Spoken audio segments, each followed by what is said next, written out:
주제 보시고 또 먼 길 오신 분들도 많이 계신 걸로 알고 있는데, 안타깝게도 죄송한 말씀 드리겠는데 저희가 또 사용 공간의 사용 시간이라든지 여러 가지 제약이 있고 앞에 또 시간이 밀려가지고 발표를 좀 압축적으로 해주셔야 될 것 같습니다. 그리고 오늘 원래 발표 예정이셨던 윤자현 교수님께서 발표는 해주시는데 개인적으로 이제 사정이 생기셔서 두 분 교수님 발표 끝나고 난 다음에 이 육성으로 전화 통화로 이제 발표를 이제 하게 됐습니다.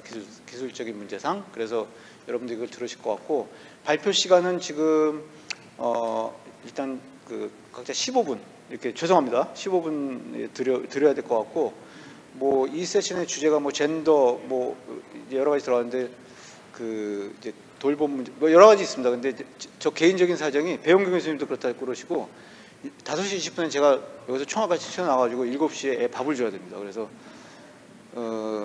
저기 양해, 그만큼 이제 돌봄에도 젠더 있다 이렇게 말씀드릴 수 있을 것 같고, 네, 그래서 어쨌든 지금 곧 준비되셨죠, 교수님? 예, 그러면 지금 곧바로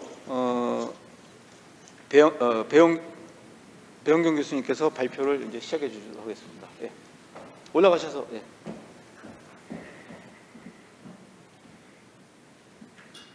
오늘 아마 젠더 균열이라고 하는 게 이번 세션의 가장 핵심적인 부분일 것 같고요.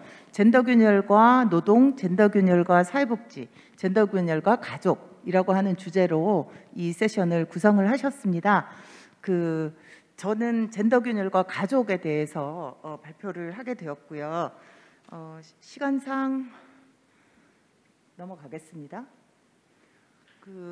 보통 그냥 젠더 균열과 가족이라고 하면 여기가 사회정책 학회인데 가족정책 또는 아니면 우리의 일반적인 가족 생활에 대한 이야기를 들을 거라고 기대하셨을 수도 있겠습니다. 하지만 저는 사회정책을 얘기하면서 특히 젠더 균열과 얘기를 하려고 하면 우리가 일반적으로 생각하는 가족의 영역과 사회의 영역의 구분으로부터 출발을 해야 한다고 생각합니다. 그러니까 국가와 제도권 정치와 시민사회의 관계가 있다면 또 이게 이제 근대 사회의 상상력이죠. 또 죄송해요. 자, 시장이라고 하는 부분이 있을 테고, 보통 우리가 일터와 소비가 시장에서 이루어집니다. 그리고 우리가 보통 가족이라고 생각하는 영역이 있죠. 돌봄과 친밀성과 또 우리 개개인의 일상이 이루어지고, 사실은 섹슈얼리티의 영역도 우리의 아직까지도 갖고 있는 근대적 상상력은 가족 안에서 일어나는 것으로 그렇게 생각되는 것이죠. 근데 이것이 기본적으로 공과 사의 구분으로 나눠집니다. 시민사회, 제도권 정치, 국가의 영역은 공적인 영역이고 시장이나 가족의 영역은 사적인 영역으로 생각되기 쉽고요. 또한 이 사이에는 엄청난 벽이 있는 것으로 그렇게 생각이 되죠. 아직도 그래서 페미니스트들이 사용하는 공적 노동, 사적 노동 이런 거 이야기할 때 가족 내에서 이루어지는 무급 노동을 사적 노동이라고 한다거나 또 이제 유급 노동을 공적 노동이라고 부르는 경향이 있습니다. 이거는 가족이라고 하는 것을 사적인 영역의 핵심 코어로 본다는 얘기죠. 그래서 가족이라고 하는 게 이렇게 이렇게 고립되어 있는, 그리고 그 가족과 대립되는 모든 사회적인 영역과는 완전히 구분되는, 그렇게 생각되는 상상력이라고 하는 게 근대 사회의 핵심, 그리고 우리가 지금 공부하고 있는 근대적 사회과학의 핵심 밑에 깔려 있다는 것이고, 저는 바로 이 부분이 깨지지 않으면 이 현재의 젠더 균열 상황에서 가족의 문제를 다루는 방식이 되게 어려울 거다라는 말씀을 드리고 싶은 겁니다. 사실은 이제 가족이 사회정책의 영역이 되기까지는 The Personal is Political이라고 하는 세컨 웨이브 페미니즘의 주장들이 많이 됐을 테고, 이 세컨 웨이브는 이제 60년대 말 70년대 초서부터 서구 사회에서도 얘기가 나오기 시작한데, 말씀드린 바와 같이 공사의 구분과 별개 영역의 이데올로기를 타폐하고 국가정책의 영역뿐 아니라 시민적인 감시와 문화적인 각성을 통해서 근본적인 수준에서 인간 해방을 시도하였으며, 시장, 가족, 섹슈얼리티, 신체, 친밀성과 같은 인간 삶의 거의 모든 영역에서 근본적인 혁신을 가져왔습니다.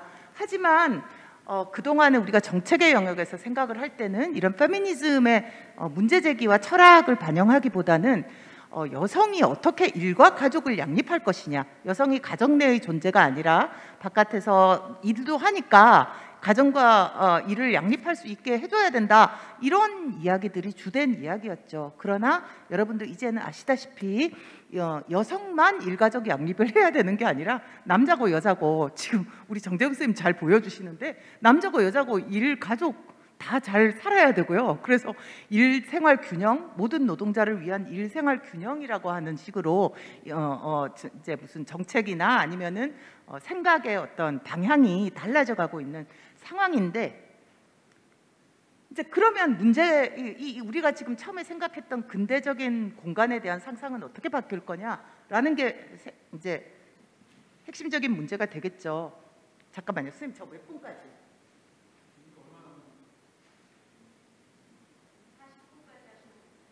응? 지금이 40분까지? 오케이, 40분까지? 예, 알겠습니다. 10분 남았네.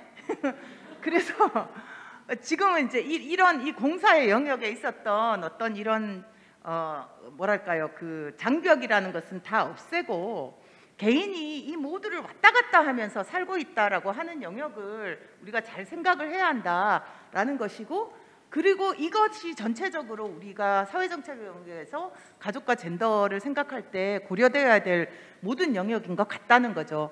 그런데 이제 제가 여기다가 쓴 것처럼 가족이라고 하는 말은 안 적혀 있습니다. 저는 그 일 가족 양립이 아니라 워크 라이프 밸런스, 라이프라고 하는 말이 들어오면서 도대체 가족은 어디 갔나, 그런 생각을 좀 하게 되고요. 그래서 제가 저기다가 라이프, 삶이라고 하는 거를 얘기를 했는데, 제 생각에는 가족이라고 하는 것의 근대적 상상력이 깨지고 있는 상황이기 때문에 모든 개인들에게 이렇게 소구하는 그런 용어로서 라이프라고, 내가 가족 생활 굳이 안 한다, 나는 굉장히 자율적인 인간이다, 이렇게 생각하는 사람들이 많다 보니 워크 라이프로 바뀐 것 같습니다. 그런데 나중에 말씀드리겠지만, 기회가 있겠지만 사람은 어떤 사람도 자율적으로 혼자 살 수는 없고 모든 사람들이 모든 사람의 돌봄을 받아야지만 살 수 있는 의존적인 존재이기 때문에 우리가 사실 이 부분에 대해서 생각을 할 때 정말 신자유주의적인 상상력, 즉 모든 개인은 굉장히 자율적이고 독립적이며 누구도 돌봄이 필요 없다라고 하는 그런 상상력을 또 버려야 되는 그런 상황이 생기겠습니다. 그래서 저는 여기서 도대체 가족은 어디 갔나, 이제 이런 생각을 하게 된 거죠. 그래서 이제 가족이라는 게 아시다시피 우리나라 건강가정기본법의 정의가 너무 이상합니다. 가족과 가정을 구분하고, 또 가족이라는 것은 혼인, 혈연, 입양으로 이루어졌다라고 해서 정말 그 전근대적인 이야기를 함과 동시에 사회의 기본 단위라고 얘기하고 있는 이 부분, 이게 정말 문제죠. 사회의 기본 단위가 왜 가족입니까? 사람이지. 모든 종류의 사회들을 다 우리가 경험하고 있는데 이 사회들이 다 가족들로 구성되어 있습니까? 그렇지 않지 않습니까? 그렇기 때문에 오히려 여기 가정이라고 하는 말이 일반적인 가족의 정의에 가깝습니다. 근데 실제로 가정이라는 말은 집가자에 뜰정자를 써서 제도적인 틀이나 아니면 그 공간을 의미하는 것이어서 가족 생활과는 좀 다른 말이죠. 근데 가족을 얘기합니다. 가족 구성원이 생계 또는 주거를 함께하는 생활 공동체로서 구성원의 일상적인 부양, 양육, 보호, 교육이 이루어지는 생활 단위이다라고 가정을 얘기를 했는데, 뭐 지금 이런 상황에서 뭐 기존의 뭐 혼인, 혈연, 입양 이런 얘기만 하면 이게 이제 정상가족이냐, 표준가족을 핵심으로 했다, 다양한 가족의 형태를 담지 못했다, 이런 이야기들을 굉장히 오래 해왔고, 그래서 이것 대신에 어떤 비혈연적인 또는 비법률론으로 묶이지 않은 그런 형태의 대한가족이라는 게 중요하지 않느냐라는 이야기가 있고, 또 다른 한편에서는 왜 생활 공동체가 가족이어야 되냐, 비가족적인 생활 공동체 가능하다, 뭐 이런 얘기를 하고 있는 거죠. 그래서 그 대한가족 얘기하는 분들도 계시고, 또 예를 들어 뭐 대전에 있는 비혼 여성 생활 공동체, 이런 분들은 가족이 아닌 공동체 이렇게 얘기를 하고 계시는데, 이 상상력들이 되게 다양하게 있지만 그렇습니다. 그래서 이제 저는 그냥 가족은 하우스홀드에, 우리 가구라는 개념이 있잖아요, 경제적인 단위로서 하우스홀드의 responsibility of care, 돌봄의 책임이라고 하는 것이 부여된 그런 형태가 가족이라고 정의를 하고 싶고, 거기에 우리가 가족이다라고 느끼는 친밀한 관계, 그리고 우리는 가족, 이 단위는 가족이다라고 스스로 생각하는 그 가족 정체성이라고 하는 것이 가족을 구성하는 정의가 되어야 하지 않을까. 그리고 그렇다면 젠더는 가족에 대한 어떤 젠더 관점의 이해가 필요할 것이다라는 것이고, 시간이 없으니까 그냥 넘어가면, 이건 제가 그 전근대 사회에서 지금 현재까지 오는 동안에 가족이라고 하는 것이 어떻게 이해되면서 가족 생활이 어떻게 바뀌었고, 그 가족 내에서 여성의 위치가 어떻게 바뀌었나라고 하는 걸 그냥 한 가지로, 그러니까 친족에서 며느리의 위치에서 압축적 근대화 시기를 지나면서 그 근대 가족 안에서의 핵심적인 주부의 됐다가 2000년대가 넘어서면서 탈근대 신자유주의 시대에서 이제 이른바 워킹맘이라고 하는, 우리가 지금 보는 전업주부가 아닌 엄마의 모습이라든가, 그러면서 가족 생활과 자기의 일을 아주 잘 조직하고 자녀의 교육이나 이런 부분을 충분히 잘 관리해주는 매니저맘, 이런 식의 어떤 모습이 나왔던 것이죠. 그리고 우리가 잘 알다시피 2015년 의 어떤 페미니즘 리부트와 관련해서 우리 사회에는 굉장히 놀란 부분이 뭐냐면, 2015년, 16년 특히 이제 촛불 이런 걸 넘어서면서 나는 시민이다, 나는 주권자다라고 하는 목소리를 내는 젊은 여성 개인들이 굉장히 많아졌다는 거예요. 엄마의 위치가 아니라 내가 그냥, 나는 앞으로 같이 일을 하러 나갈 노동자 개인이고, 나는 주권자로서 그 목소리를 내는 사람이고, 나는 시민이다. 그래서 가족 내의 위치가 아니라 개인으로서의 자기를 주장하는 여성들이 굉장히 많이 있다라고 하는 것을 알게 되었죠. 그런데 우리나라는 최근 20여 년 동안 맞벌이는 굉장히 정상화되었지만, IMF 이후에 맞돌봄의 패러다임은 굉장히 예외적이다. 아시다시피 여성의 이중 부담과 노동시장에서의 취약성이 바로 여기서 나타나고 있고, 맞돌봄이라고 하는 것은 집안에서 엄마와 아빠가 가사노동을 분담하는 것뿐만이 아니라 우리 유급 노동에서 사실 남성 노동자들이 많이 들어올 수 있어야지 정상인데, 사실은 지금 유급 노동 일자리조차도 거의 대부분 굉장히 열악한 여성 일자리로 되어 있다라고 하는 것이죠. 그래서 실제로 그 2000년대 이후에 돌봄의 탈가족화는 굉장히 많이 진전되었지만, 돌봄의 탈젠더화는 지체되어 있고, 현재 유급 돌봄 노동은 굉장히 여성화되어 있고 나쁜 일자리로 저평가되고 있습니다. 제가 여기다가 재밌는 사진들을 많이 넣어놨는데, 이게 이제 역사적으로 어떻게 변해왔나 이런 거를 보여드리려고 한 건데요. 그냥 넘어가겠습니다. 뭐냐면, 그 엄마하고 아빠가, 이제 아빠는 돈을 벌고 엄마는 집안 살림을 하시는 이거를 전통적인 젠더 분업이라고 생각하시는 분들이 많아요. 이게 전통적인 가족이다 이렇게 생각하시는, 아니 그렇습니다. 우리나라에서의 가족이 전혀 그렇지 않았고, 그런 형태의 근대적 젠더 분업이 한국 사회에서 확실히 자리가 잡힌 거는 1970년대 중반으로 생각이 됩니다. 이게 참, 제가 이 얘기는 또 해야 되는데, 여기 목욕탕 수돗물 있잖아요. 저게 제 사진이라서 저기 저 나오거든요. 이게 뭐냐면 저희 집이 목욕탕을 했는데, 저쪽에 맨 오른쪽에 있는 그 2살 정도 된 아기가 저예요. 우리 엄마가 찍은 사진이고, 이 사진을 찍힌 거는 69년 여름인 것 같아요. 이 사진이. 그런데 저는 이제 그 남탕에 일하던 오빠, 식모 언니, 보일러실 오빠거든요. 다 언니, 오빠라고 부르잖아요. 이분들은 다 저쪽에서 왔고, 우리 집에서 어쩌면 서양 중세 길드처럼, 다 가족처럼 이렇게 살았는데, 한 15명 우리 집에서 식구였어요. 같이 밥을 먹는. 그래서 60년대 이때만 전혀 그런 전업주부 뭐 이런 식의, 우리 엄마도 밖에서 일하시던 분이었고, 그런 게 아니라 가족적인 질서 자체가 지금 우리가 생각하는 핵가족 그런 게 아니었다라는 걸 보여드리는 것이고요. 그래서 80년대 뭐 결혼 뭐 온갖 이런 얘기 있지만 그냥 넘어가겠습니다. 시간이 없으니까. 그래서 남성 1인 생계 부양자에서 2인 소득자 사회로 바뀐 건가? 라는 질문이 있지만, 사실은 아까 이제 윤장훈 선생님 발표도 하시겠지만, 여성이 남성보다 노동시장에서 굉장히 나쁜 위치에 존재하고 있는 이런 지점들, 그리고 이 다수의 가족 소득을 결합을 하는 가구 경제, 엄마 아빠만이 아니라 이런 형태가 됐고, 이것이 바로 근대적인 젠더 분역의 균열 전환이라는 것이죠. 70년대 중반에 살짝 나타났던 근대적 젠더 관계라고 하는 것이 균열 전환된 것이 이제 그거는 한 20년 정도 유지가 됐던 것 같고 그렇습니다. 그런 다음에 이거는 그냥 넘어갈까요? 또 보시면 99년 노동절 기념 포스터는 노동자를 100% 남자로 포상하고 뒤에서 당신만이 희망입니다라고 바라보고 있는 가족의 그 엄마와 애를 보이지만 2009년 포스터와 2019년 포스터를 보시면 2009년 포스터는 여성을 앞에다 두고 이거 다 이제 노동절 포스터입니다. 여성을 앞으로 두고 가족을 보여주고 있고요.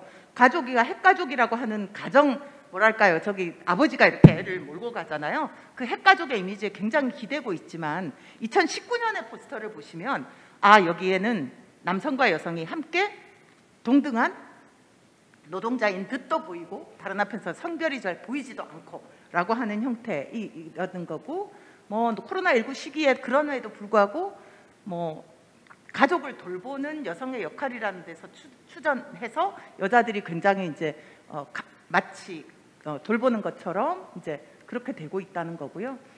제가 그래서 그냥 넘어갈까요? 저는 가족이 중요한 게 아니라 우리 사회에서 굉장히 지워져 있는 돌봄이라고 하는 것의 가치, 그리고 돌봄을 실제로 가치 인정을 하면서 돌봄을 무슨 도덕성이나 윤리의 문제가 아니고 돌봄은 노동이고요. 돌봄 노동을 할 수 있는 역량이라는 것이 있고요. 돌봄 노동을 하기 위한 역량은 굉장히 여러 가지 태도들과 구성이 됩니다. 그런 부분들을 이제 말씀을 드리면서 돌봄이 되게 중요하지만 돌봄을 여성성과 여성적 가치와 동일하게 생각하는 거, 이 부분은 분명히 문제가 된다라고 얘기를 할 수 있고요. 돌봄 노동의 성격이라고 하는 게 이제 타자와 자신의 관계 맺음이 핵심이 되고 내가 중요한 게 아니라 타자의 필요와 욕구에 의해서 지휘되는 노동인데 바로 이러한 노동을 많은 사람들이 할 수 있어야 이 돌봄이 뭔가를 알게 된다라는 말씀을 드리고 있습니다. 페미니즘 이론에 대해서 여러 가지 얘기를 했는데 많이 돌봄에 대해서 얘기하면 길리간의 이거 정의의 윤리와 돌봄의 윤리 말씀들 하시는데 이거 1982년 책이라 너무너무 옛날 책이거든요. 그래서 여성성과 돌봄을 연결시키는 거는 사실 그 이후에 거의 대부분 바뀌었습니다. 모성적 사유 이게 이제 95년에 나온 책이죠. 여기만 해도 엄마 노릇은 애가 죽지 않게 지키는 preserving, 애를 성장시키는 양육, nurturing, 애를 갖다 사회 구성원으로 키워내는 디시플리닝인데 그것을 하는 사람은 다 엄마다라고 얘기해요. 정재훈 선생님 엄마신 겁니다. 예, 사라 로딕으로 치면은. 그래서 마더링이라는 말을 쓰고 여기는 케어라는 용어를 쓰지 않지만 정확하게 케어의 성격을 얘기를 하고 있고 이것을 탈젠더화 시키고 있습니다. 그래서 그런 부분들을 좀 생각을 하면서 가야 될 것 같고 지금은 이제 돌봄 노동과 정치적 과정과 연결돼서 돌봄 민주주의라는 말도 하고 있죠. 그래서 이 트론트는 모든 사람은 돌봄에 대한 권리가 있다. 그러니까 첫째, 돌봄을 받을 권리가 있고, 둘째, 돌봄을 할 수 있는 권리가 있고, 셋째, 누가 누구를 어떤 방식으로 돌볼 것인가를 결정하는 정치적 과정에 참여할 권리가 있다라고 이야기를 합니다. 당연히 여자들이 하고 당연히 가족 안에서만 돌봄이 일어나야 된다라고 하는 생각을 버리자라는 말씀을 하고 있죠. 제가 이제 시간이 없으니까 그냥 간단히 얘기를 하자면 가족을 혼인과 혈연 입양으로 이루어지는 사회의 기본 단위다라고 생각하는 거는 정말로 벗어나자. 두 사람의 이성애적 섹슈얼리티와 그에 기반한 친밀성, 그리고 부모 되기와 부모 노릇을 혼인에 수반되는 당연한 것으로 자연화하고 법률론과 혼인관계 내에서 부모 되기에 국한되기 때문에 실질적으로 지금 우리가 예를 들어 저출산 문제 이런 거 해결하기에도 정말 좋지 않죠. 이런 식의 생각은. 그래서 가족은 제가 아까 말씀드린 것처럼 굉장히 이런 방식의 부양과 돌봄의 책임으로 생각하는 생활 공동체로 생각을 해야 할 것 같고 가족 구성의 계기를 다양화할 필요가 있으며 가족 구성원 모두에게 상호부양과 상호돌봄의 공동 책임이 있다라고 하는 부분이 강조될 필요가 있다라고 말씀드립니다. 또한 돌봄 사회로의 전환은 돌봄을 인정하고 돌봄 관계를 제도화하는 것에 있고 젠더 관계에 대한 사회적 협약이 갱신되어야 하며 무엇보다 아까 말씀드린 일터와 가족과 삶과 이 정치적인 영역을 왔다 갔다 하며 살고 있는 우리 모두의 그 개인으로서의 삶의 조건을 생각을 하면 이것을 왔다 갔다 하면서 사람들의 삶이 지속 가능해질 수 있는 그런 삶의 재생산 체계라고 하는 것을 만들어내야 된다라고 말씀드리겠습니다. 고맙습니다.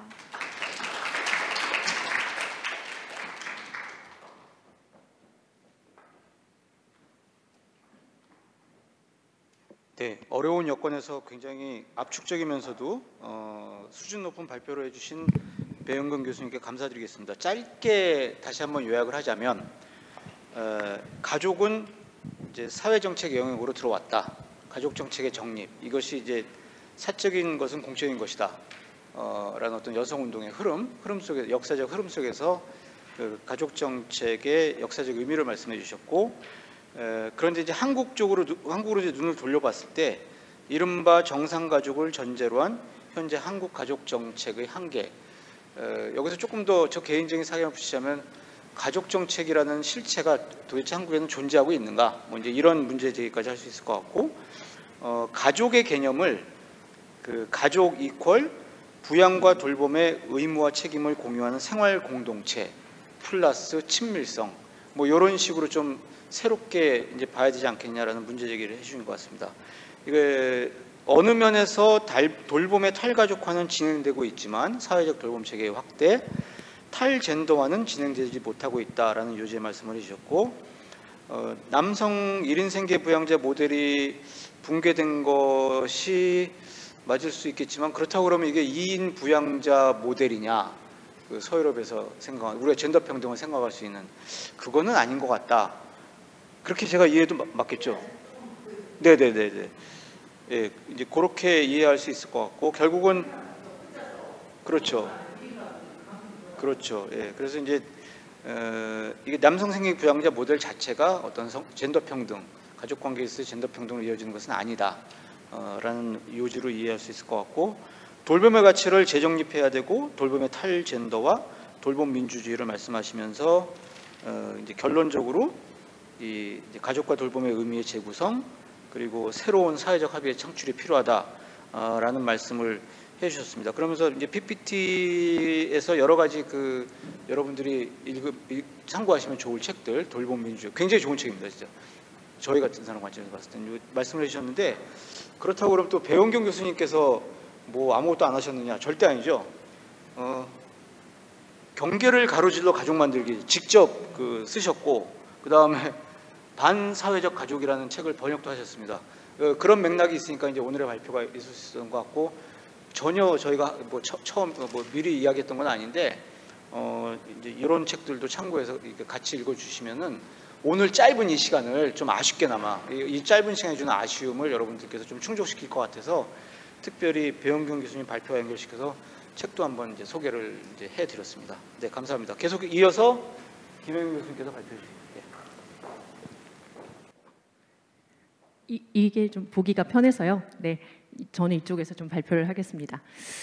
예, 시간이 많지 않아서요. 지금 47분인데요. 그러면 제가 5시 2분까지 하면 오늘도 사실은 토론 없이 발표만 하고 일방적으로 끝나게 되는 것 같아서 너무 죄송스러운 마음이긴 한데요. 일단은 먼저 오늘 이 자리를 마련해 주신 공동 연합 학술대회하고 그리고 이제 사회정책학회, 네, 제가 코로나 이후에 발표 학회에 참석이 정말 처음이어가지고요. 네, 좋은 기회를 주셔서 너무 감사합니다. 주제가 젠더 균열과 사회 정책이고, 그 중에서 저는 이제 복지 인식을 주제로 발표를 요청을 받았는데요. 주로 이제 뭐 이걸 위해서 새롭게 제가 따로 연구를 한 건 아니고, 복지 태도와 관련된 2021년 공동 연구하고 2019년에 젠더 갈등 인식이라는 주제로 이제 진행했던 연구 2개의 연구 결과를 중심으로, 그리고 그동안 제가 쭉 이제 지금도 여전히 고민 중인 이런 여러 가지 고민들을 여러분하고 좀 나누고자 합니다. 크게 이제 개념, 균열과 관련된 개념, 그리고 복지 태도와 젠더 균열, 세 번째, 사실 이 부분에 굉장히 관심이 많으실 것 같은데 젠더 갈등과 젠더 균열, 그리고 네 번째는 젠더 갈등에 대한 인식과 균열, 마지막 결론 부분인데요. 첫 번째와 그리고 이제 네 번째 중심으로 좀 설명을 드리겠습니다. 균열에 대한 개념은 우리 오늘 대회의 전반적인 균열 주제 자체가 이제 균열이었기 때문에 오전 세션부터 굉장히 많이 들으셨을 것 같아서 이 부분은 자료를 참고하시면 될 것 같은데, 그 두 번째 이제 키첼트의 정의만 설명을 드리면, 균열이라는 개념이 사실은 이게 차이하고도 차이인 것 같기도 하고, 아니면 분절, 갈등, 사실은 혼용해서 쓰고 있어서 사실은 연관되긴 하지만 명확한 좀 개념의 이게 구분이 좀 필요한 것 같은데 구분 없이 조금 쓰고 있는 것 같아요. 예컨대 분절이라는 개념은 차이하고도 유사할 것 같은데 개인들의 속성에 따른 차이이고, 이게 이제 지속적이고 집단적인 어떤 분절로 이어지면 이제 사회적 균열이 되는 것이고, 그것이 정당 정치에 반영이 된다면 정치적 균열로 이어질 수 있는 이런 관계를 가지고 있는 것 같습니다. 사실은 차이가 있긴 하지만 차이가 어떤 균열로 이어져서 갈등의 요소로 발전하는 것은 사실은 이 균열의 지점을 만약에 빨리 발견하고 여기 이 균열이라는 것을 이걸 하나 이제 고착화시키는 것이 아니라 마지막에도 나와 있지만 균열의 해빙이 일어나면 구조적인 성격이 약화될 수 있는, 사실은 구조인 동시에 과정인 그런 과정에 대한 이해를 통해서 그러면 이런 현재 상황을 두고 우리는 무엇을 해나갈 것인가라는 그런 해법을 찾는 자리가 오늘의 자리가 아닐까 합니다. 이 사회적 균열 구조라는 것은 이제 복지국가의 성쇠 그리고 어떤 정책이 발전해 나가고 혹은 후퇴하는 이런 과정들을 설명할 때 굉장히 중요한 학술적인 키워드로 사용이 되고 있는데요. 과거에는 이 사회적인 균열의 핵심 개념이 계급, 자본과 노동 간의 균열, 오늘 이제 그런 말씀들을 해주신 분들도 계신데, 최근에는 이제 젠더, 오늘 저희가 얘기할 젠더, 그리고 세대, 민족, 그리고 노동계급 안에서의 내부자, 외부자, 그리고 복지수급자, 납세자, 지위 등 굉장히 다양한 균열이 발생하고 있다라는 걸 오늘 이제 대회 주제들을 통해서 확인을 하셨을 겁니다. 그 중에서도 사회 균열로서의 젠더 균열에 대한 이제 어떤 관심이 있냐라고 했을 때 크게 두 가지인 것 같습니다. 첫 번째는 정치 태도, 정치 이념, 성향, 정당 선호, 투표 행위에서의 젠더 균열에 대한 관심. 최근에 뭐 청년, 뭐 젠더 갈등, 뭐 이런 게 핫 이슈가 된 데 있어서는 정치 태도에서의 그 균열에 굉장히 많이 이제 주목해서 관련해서 정치학이나 이런 분야에서는 이에 관련된 연구들이 많이 진행이 되고 있습니다. 그리고 복지 태도와 복지 인식에서의 젠더 균열 같은 경우에는 사실 여기에 대한 관심이 많지는 않고요. 그렇지만 몇 개 이제 연구들이 있긴 있습니다. 그래서 연구 내용들을 이제 쭉 보면 복지 태도에서 젠더가 중요한 균열로 작용했느냐, 주로 이제 이 복지 인식에 대한 연구들은 유럽이나 이런 이제 이런 국가들을 서구를 중심으로 이루어져 왔는데, 그쪽에서 이루어진 이제 기존의 연구들을 보면 젠더가 중요한 균열이고 여성이 남성보다 복지 국가를 지지하는 친복지적인 성향을 갖는다라고 이야기가 됩니다. 그럴 때 그러면 왜 친복지적이냐라고 했을 때는 여러 가지 이제 요인들이 있을 것 같은데요. 그거는 제가 최근에 그 한국 연구를 가지고 말씀을 드리겠습니다. 기존의 복지 태도에 관련된 연구가 상당히 많아요. 굉장히 많이 이루어졌는데 여러 이제 연구들을 보더라도 젠더 같은 경우에는 한국에서는 유의미한 영향이 없거나 혹은 이제 영향이 있다고 하더라도 그것이 굉장히 비일관성을 보이기 때문에 특별히 여성이 더 친복지적이다 혹은 반복지적이다라는 이런 이제 결론을 내리기 힘든 그런 상황입니다.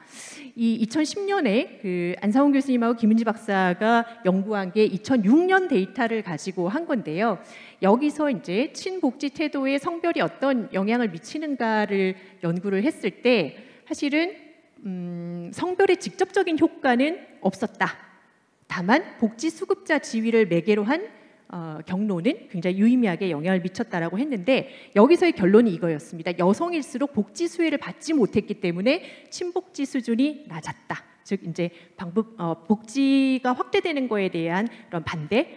그럴 때 이제 근거가 되는 거는 사회보험을 중심으로 한 한국 시스템에서 여성 같은 경우에는 사회보험 수급의 경험이 미흡하기 때문에, 그리고 이제 2006년만 하더라도 돌봄 서비스의 확장이 많이 되지 않았었기 때문에 경험이 불충분했기 때문에 복지 확대에 대한 그런 이제 지지, 왜냐하면 경험한 게 없기 때문에 지지로 이어지지 못했던 그런 부분들이 있습니다. 그리고 여성일수록 복지 서비스 제공자가 될 만약에 가능성이 높아진다면 북유럽 국가들처럼 친복지 성향을 가질 수 있지만 우리 같은 경우에는 서비스 일자리가 양질, 안정적이지 않았기 때문에 이 영향력 역시 가시적이지 않았습니다.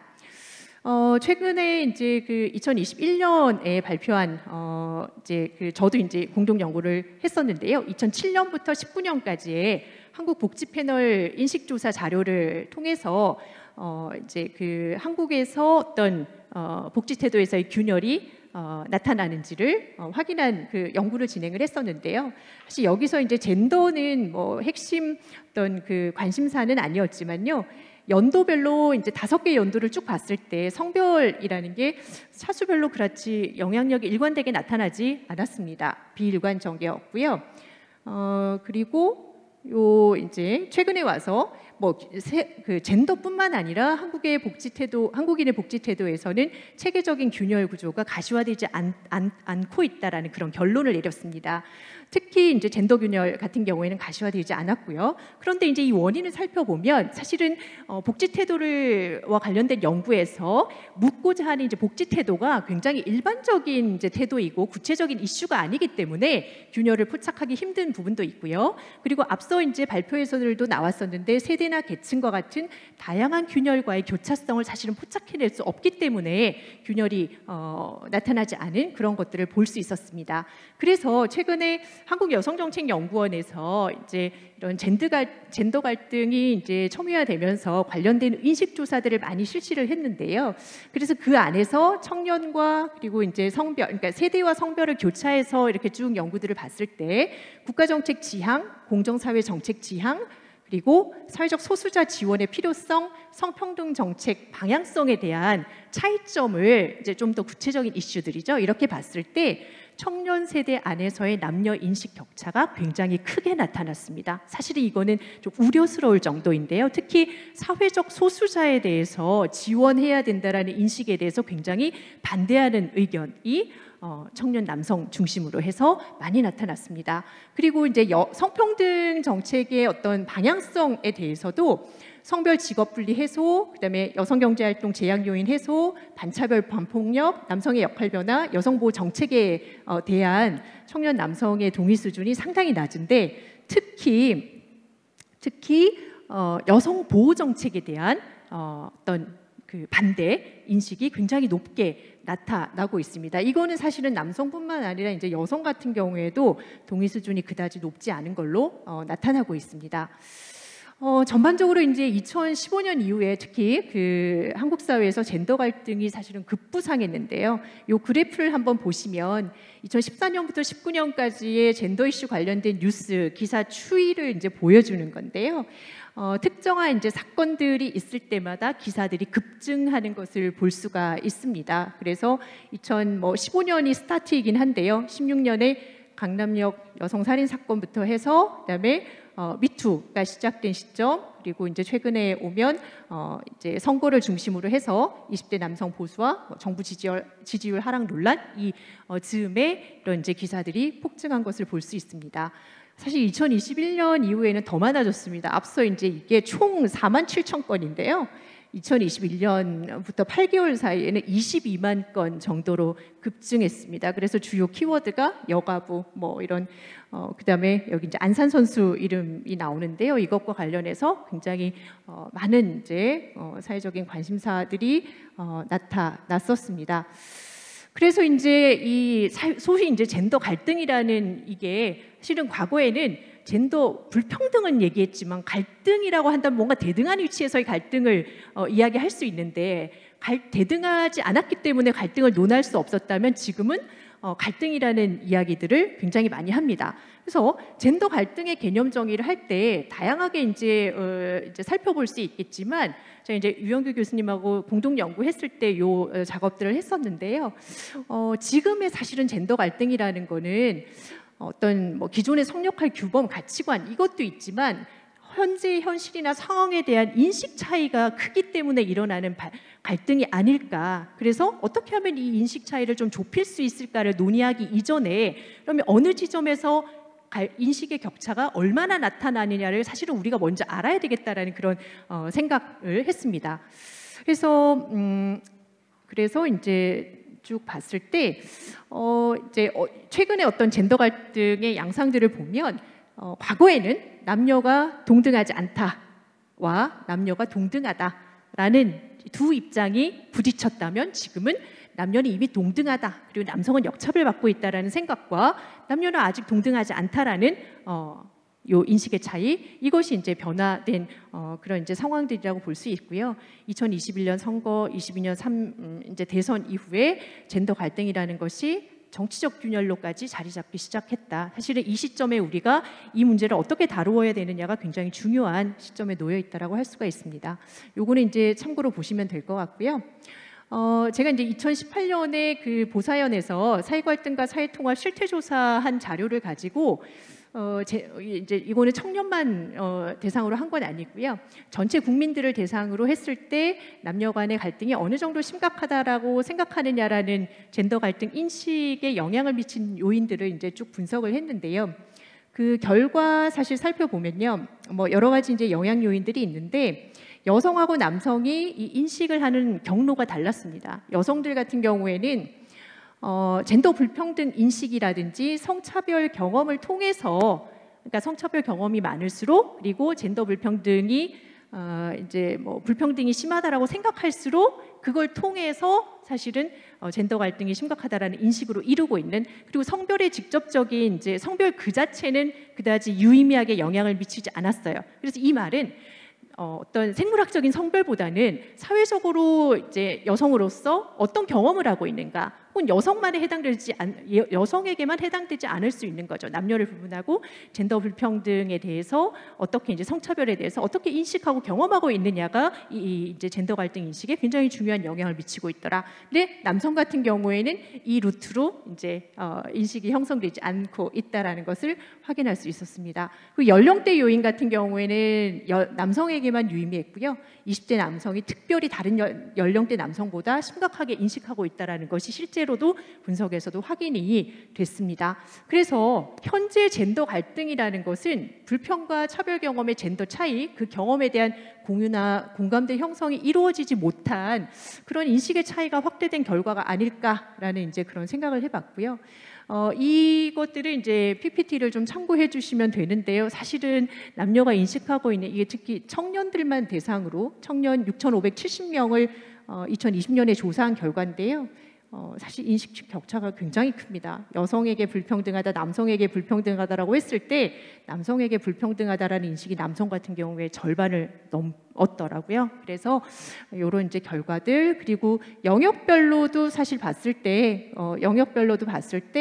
사실은 이제 이런 남녀 간의 격차가 굉장히 큰데, 여성 같은 경우에는 모든 영역에서 기성세대보다 청년세대가 여성에게 불평등하다라는 인식 수준이 높고요. 남성 같은 경우에는 이제 모든 영역에서 남성이 높다라고 하는데, 그래도 범죄나 폭력 부분에 있어서는 남녀의 인식 차이가 그나마 적더라. 그만큼 이 부분이 굉장히 심각한, 사실은 이 영역 같은 경우에는 인식 차이가 적기 때문에 함께 뭔가 연대해서 이 문제에 대한 해법을 모색할 수 있는 그런 여지가 굉장히 큰 영역이라고 볼 수 있을 것 같습니다. 네, 저희 거의 끝내야 될 것 같은데요. 그래서 이제 이 젠더 균열이라는 것이 대립이나 갈등의 정치가 아니라, 뭐 전반부에도 나왔지만 어떻게 하면 연대의 정치로 나가게 할 수 있을까를 좀 고민을 적극적으로 해야 되는데요. 그럴 때 여기 이제 제가 뭐 여러 가지 또 더 고민을 해봐야 되겠지만, 남성 여성의 특정화하거나 대상화 지원하는 정책에서 사실은 시대의 변화에 부합하는 그런 젠더 관계의 변화를 추구하는 정책 방향 전환이 사실은 필요하다라는 이제 생각을 할 수 있을 것 같고요. 그리고 이제 뭐 청년 남성들이 특히 문제라고 생각하는 징병 제도라든지, 그리고 이제 여성들이 주로 이제 심각성을 느끼는 범죄 폭력, 그리고 돌봄 복지, 고용 관행, 이런 전반적인 가부장적인 젠더 관계 기반한 모든 사회 제도를 대상으로 해서 어떤 젠더 관점, 그리고 성인지성이 강화될 필요가 있다. 특정한 어떤 분야, 특정한 이제 성별의 어떤 문제가 아니라, 그리고 피해자나 가해자의 어떤 이분법적인 대립을 넘어서 반폭력, 반차별 정책으로서의 전환, 그리고 혐오나 대상화, 비인격화에 대한 분명한 반대로 이제 전환이 된다면 갈등보다는 어떤 연대의 이제 가능성이 높아지지 않을까라는 그런 생각이 좀 들었습니다. 네, 들어주셔서 감사합니다.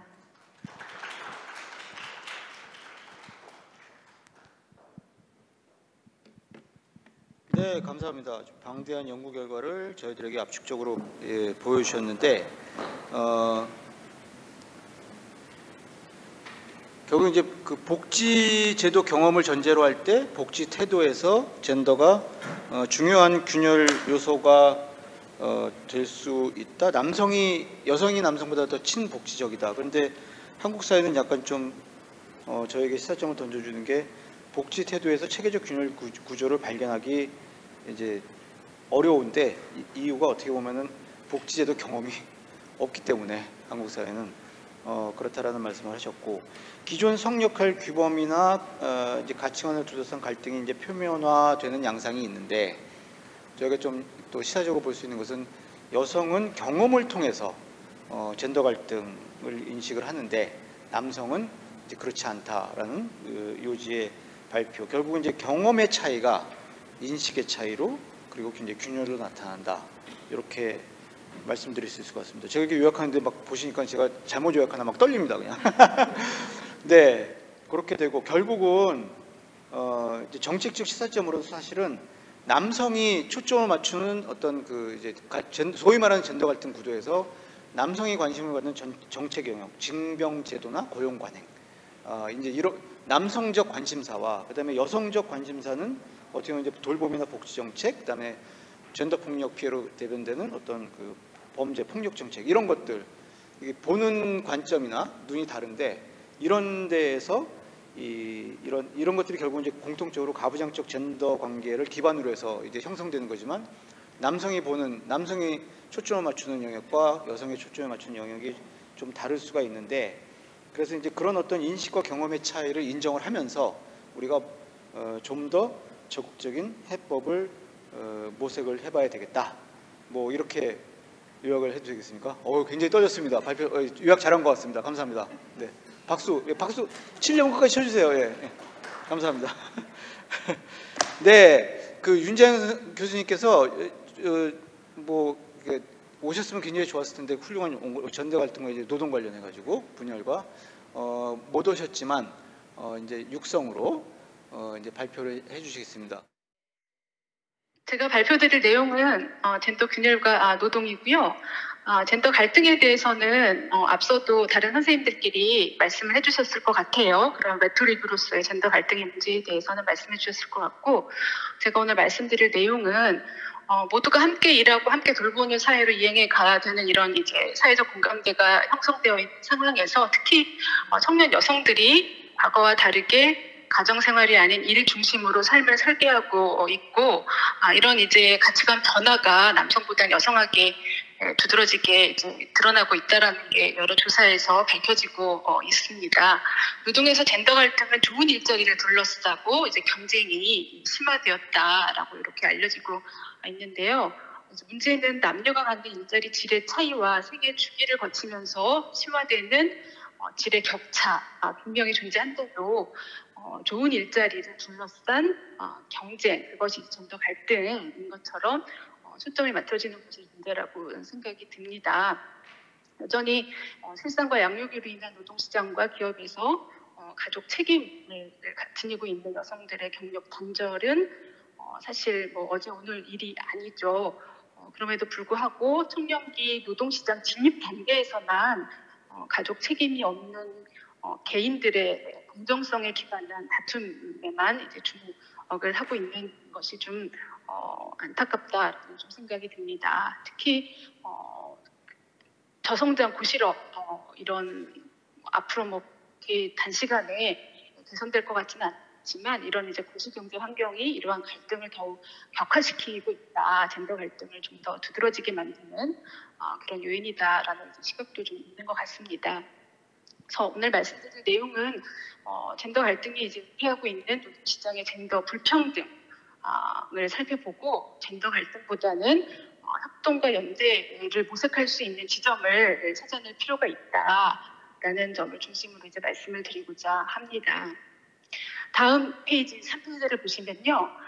일자리 경쟁 심한 우리 거시경제 현실과 관련이 있어 보이죠. 그리고 당분간 그리 나아질 전망은 보이지 않는 것 같습니다. 이 그래프에서 보면 이제 경제 성장률과 취업자 증감률의 관계를 청년층 여성의 젠더 갈등이 물적 토대가 과연 있는지 살펴보기 위해서 한번 이제 봤는데요. 청년층의 경우는 20대 후반 여성의 경우에 경제 성장 증가폭 이상으로 이제 노동시장 진입과 퇴출이 활발한 것을 반영하고 있다라는 생각이 듭니다. 그러니까 남성은 좀 경제 성장률과 취업자 관계가 음의 관계인데 여성은 양의 관계죠. 그러니까 20대 후반으로 분명 이제 남성은 경제 성장이 되는데도 불구하고 지난 20여 년간 취업자 증가율이 이제 마이너스였다. 그에 비해 이제 여성은 플러스였다. 사실에 이제 기초해서 뭔가 이제 일자리 경쟁이 정말 있는 거 아니냐라는 생각이 들기도 하는데 이거를 어떻게 해석하는지에 따라서는 사실 경제 성장이 되는 과정에서 여성의 일자리가 이제 아무래도 정규직 고용보다는 비정규직 고용이 이제 쉬운 상황에서는 그만큼 이제 20대 후반의 여성들의 노동시장 진입과 퇴출이 빈번하다라는 것을 이제 보여주는 표일 수도 있을 것 같고요. 이거 이제 대조해서 뒷페이지 4페이지를 보시면 이제 30대에는 그런 양상이 나타나지 않고 있다라는 거를 보여주고 있죠. 남성은 양의 관계인데 여성은 이제 거의 관계가 없습니다. 그러니까 30대만 돼도 이제 경제 성장이 되면 남성의 취업자 수 증가가 보여져 왔지만 여성은 그렇지 않다. 가족 책임이 있는 이제 그런 여성들의 경우는 이미 이 노동시장 참여가 경기 변동 요인과 무관하다라는 점을 보여주는 것일 수도 있고, 이러한 앞에 그래프랑 이제 함께 보면 일자리 경쟁에서 남성이 피해자라는 그런 인식은 어느 정도 과장돼 있는 거 아닌가라는 생각을 해볼 수 있고요. 아주 소수의 적은 규모의 양질의 일자리에서의 일자리 경쟁이 과도하게 부각된 측면이 있는 것 같습니다. 다음 페이지로 이제 넘어가면요. 정치권이나 여론에서 이제 쟁점화하는 젠더 갈등 말고도 그런 개념 젠더 갈등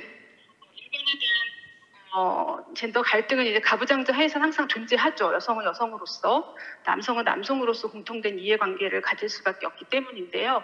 여성으로서의 공통된 이해관계 바탕은 돌봄이라는 재생산 활동에 여성이 역사적으로 특화해왔다는 사실이 이제 기인하죠. 출산과 돌봄이라는 조건 속에서 어떻게 인간으로서 남성과 동등한 가정 안팎의 사회적 경제적 지위를 획득할 건가, 이게 이제 여성의 집단으로서의 오랜 관심이었고, 특히 가족 책임과 의무는 그 역할을 수행하는 여성에게 대가를 치르게 하는 반면에 전체 집단의 복지를 증가시키기 때문에 여성 개인과 전체 집단 간의 긴장은 항상 존재해 왔습니다. 따라서 여성이 처한 노동시장의 불평등은 공고하게 지속되어 왔고 다른 형태로 이제 변형될 뿐이기 때문에 어떠한 형태의 젠더 갈등인지 그러한 젠더 갈등에서 이득을 보는 자는 누군지가 보다 중요한 질문이라고 할 수 있을 것 같습니다. 그럼에도 불구하고 계층과 일자리의 질에 따라 남성과 여성 집단 내에 이질적으로 인식되거나 경험되는 젠더 갈등은 분명 존재하는 듯합니다. 남성은 고등교육과 좋은 일자리에 진출한 소수 여성에 주목하죠. 그래서 젠더 불평등이 더 이상 없는 것처럼 이제 이해하게 되고, 인적 자본과 스펙이 뛰어난 소수 여성도 여성에게 제공되는 특별한 혹은 보호 조치에 불편을 느끼고 있는 상황인 것 같습니다.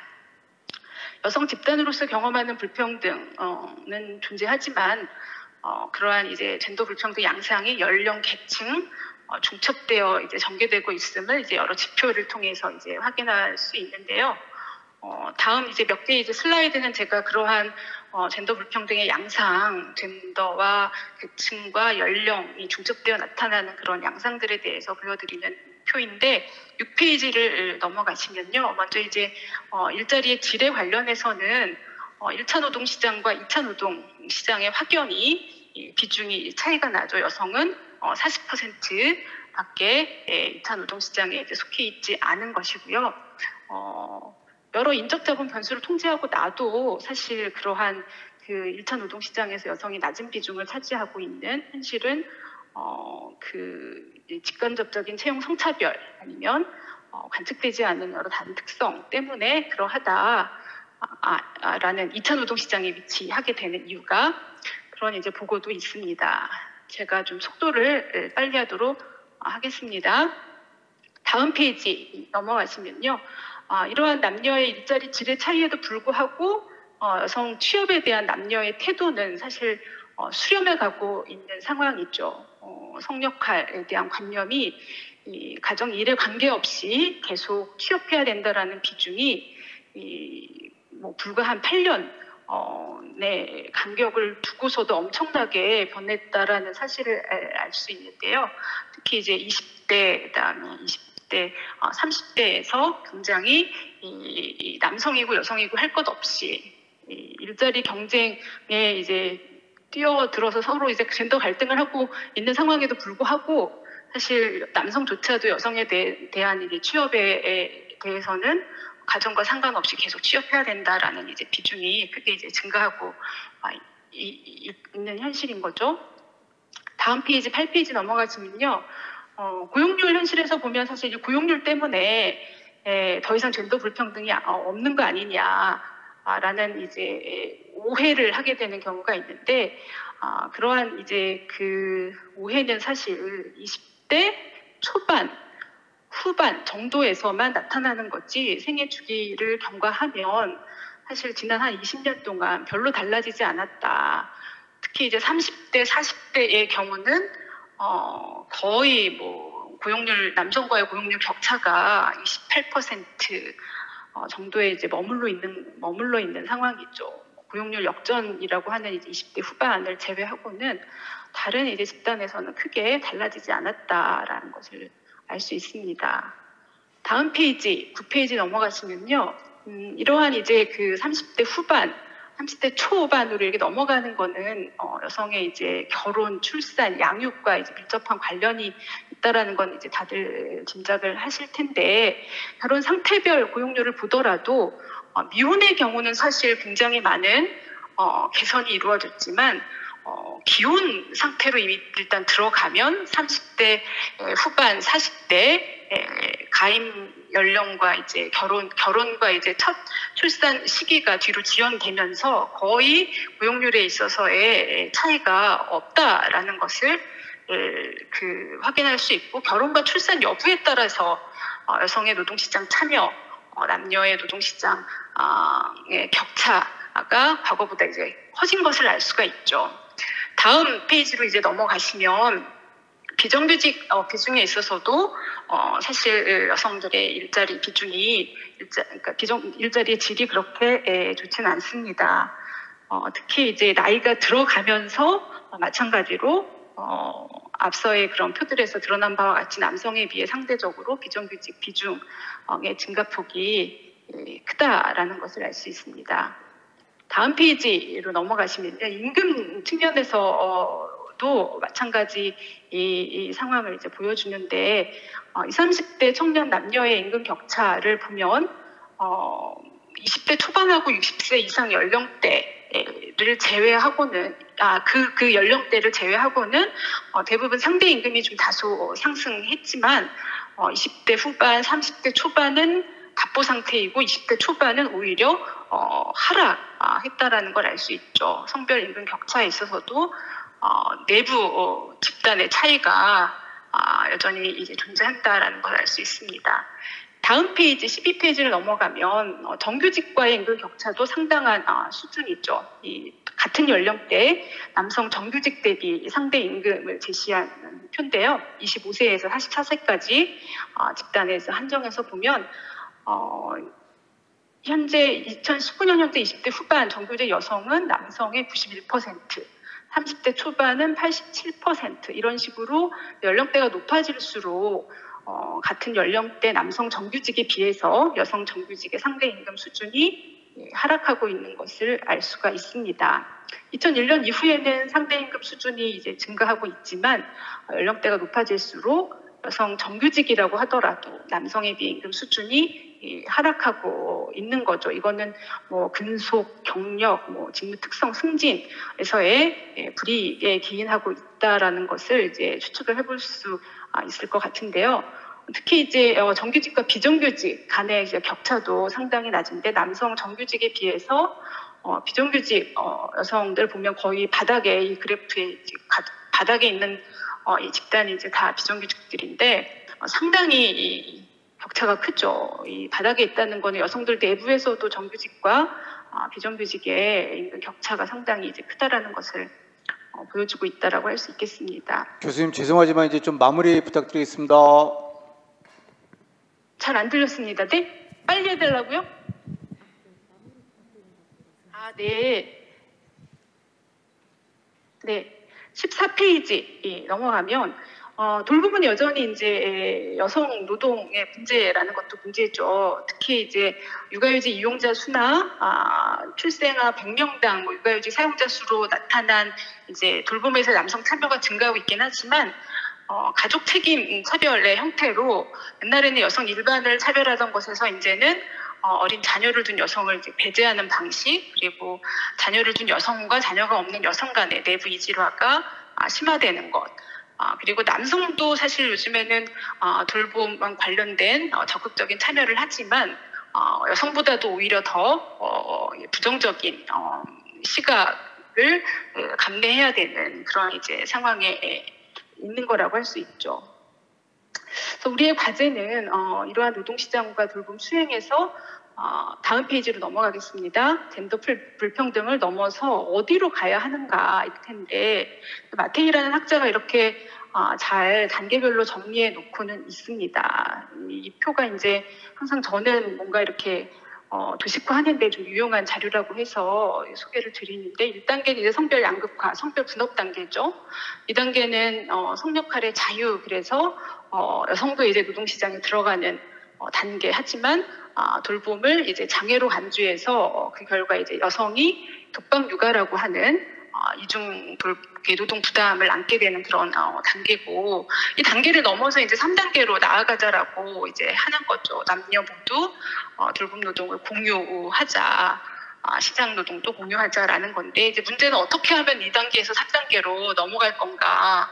그동안 남성과 다르게 혹은 같게라는 이런 모순적인 전략, 그리고 각각의 단계가 파생시킨 부작용이 있었고, 이것을 넘어서 어떻게 3단계로 갈 건가 라는 것을 고민해 왔는데, 그동안 우리나라에서 보면 사실 정부 정책은 2단계 그리고 3단계로 넘어가기 위한 노력들을 많이 해왔지만 이제 좀 더 이제 복잡한 것 같아요. 2단계에서 여전히 머무르게 하는 노동시장 이중 구조나 계층, 정책과 노동시장과 경제 현실과의 괴리가 여전히 존재하는 그런 상황인 것이죠. 다음 페이지 16페이지로 넘어가겠습니다.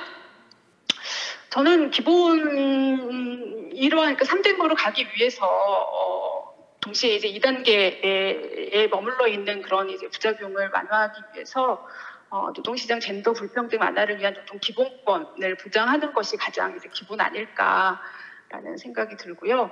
노동시장의 격차와 차별을 완화하기 위한 법 제도적인 조치를 하는 건 사실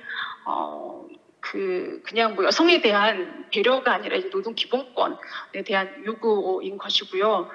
또 중요한 거는 일자리의 질과 임금 분포에서 상단과 하단을 좀 구분해서 각각 젠더 불평등에 대한 대응을 할 필요가 있다라는 생각이 듭니다. 그래서 대표적으로 이제 상단에서 일어나는 젠더 불평등의 대표적인 제도는 적극적 고용 개선 조치지만 적극적 고용 개선 조치를 둘러싼 이제 오해, 과장된 이해가 사실 있다라는 생각이 들고, 이건 비단 우리나라만 그런 것은 아닌 것 같고요. 제도가 많이 근로자 비율이나 관리자 비율을 개선시키긴 했지만 여전히 이제 미진한 측면이 있고, 사실 얼마나 효과가 있는지 전문가들이나 이제 기업의 당사자들은 많은 회의를 하는 상황에서 이것이 마치 젠더 갈등을 양산하는 주 정책인 것처럼 오해를 불러일으키는 것에 대해서는 좀 사실에 기반한 그 정책을 펼칠 필요가 있다라는 생각이 들고요. 다른 이제 돌봄 보장을 위한 육아휴직, 성별 직종 분리 완화, 그리고 서비스 및 돌봄 등 저임금 노동의 공정한 보상을 해야 된다. 이런 거는 큰 이제 방향성 차원에서 필요한 제도라는 생각이 들고, 그다음에 기업 차원에서도 인사 및 작업장 관행과 문화 속에 내재된 젠더 규범이 규범이 이제 변화되고 있는데 그러한 젠더 규범에서 더 이상 이제 직접 차별은 없겠지만 실질적인 차별이 될 수 있는 여러 관행들을 식별하고 직장 내 괴롭힘이나 성희롱 예방과 같은 이런 적극적인 이제 조치를 이제 취할 필요가 있다는 생각이 듭니다. 다음 페이지로 넘어가겠습니다. 페이지. 예. 젠더 불평등은 다른 불평등과 공존하고 또 발전하는 것이라는 생각이 들고요. 젠더 불평등이 사회 경제적 양극화 그리고 자본과 노동의 대립과 중첩하고 교차하죠. 이해관계의 상충, 남녀 이해관계 상충 근본적인 건데 어떤 부분에서 연대하고 협동할 것인가 그 목적을 함께할 수 있는 내용을 좀 더 찾아야 될 거라는 생각이 들고요. 그 부분은 더 많은 양질의 일자리 그리고 더 적은 근로시간 그리고 일과 생활을 양립할 수 있는 유연한 근로 환경을 보장하도록 정부와 공공정책 그리고 기업에 요구하는 것이 될 것이라고 봅니다. 이상 마치도록 하겠습니다. 네, 감사합니다. 네. 역시 제한된 시간에 굉장히 압축적으로 훌륭한 발표를 해주신 윤재인 교수님께 감사드리고 잠깐 요약을 해드리면 일단 그 노동시장에서 저희가 이제 젠더 갈등을 발생시키는 구조적인 요인들이 있는데 우리가 여기에 좀 주목할 필요가 있겠다.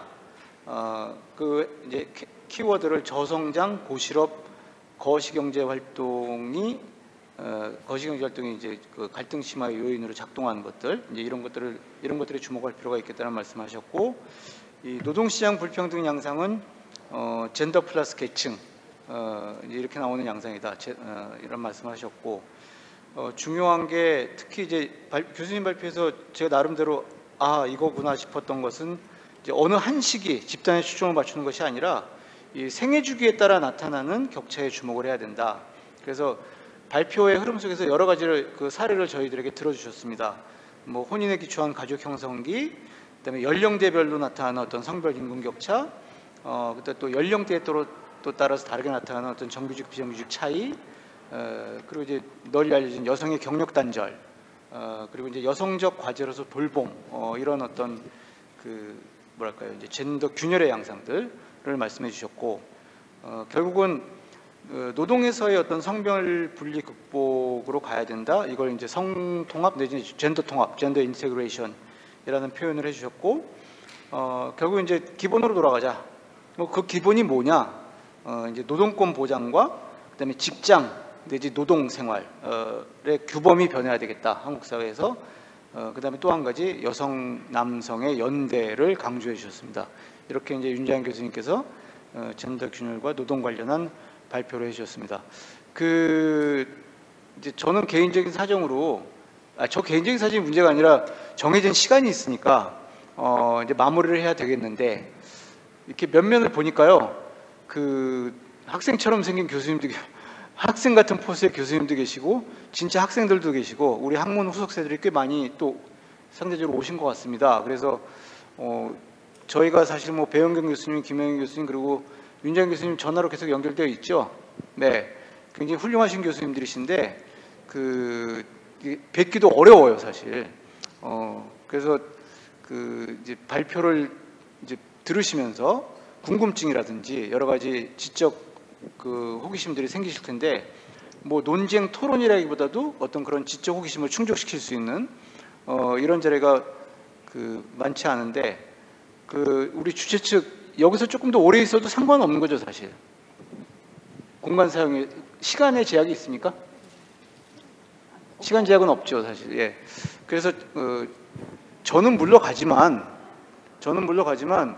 배영경 교수님 시간 없으시면 가셔도 되는데 우리 김영희 교수님, 배영경 교수님 시간 괜찮으시면요 이 앞자리에 앉으셔가지고 혹시 5시 반에 이사회 회의가 있죠.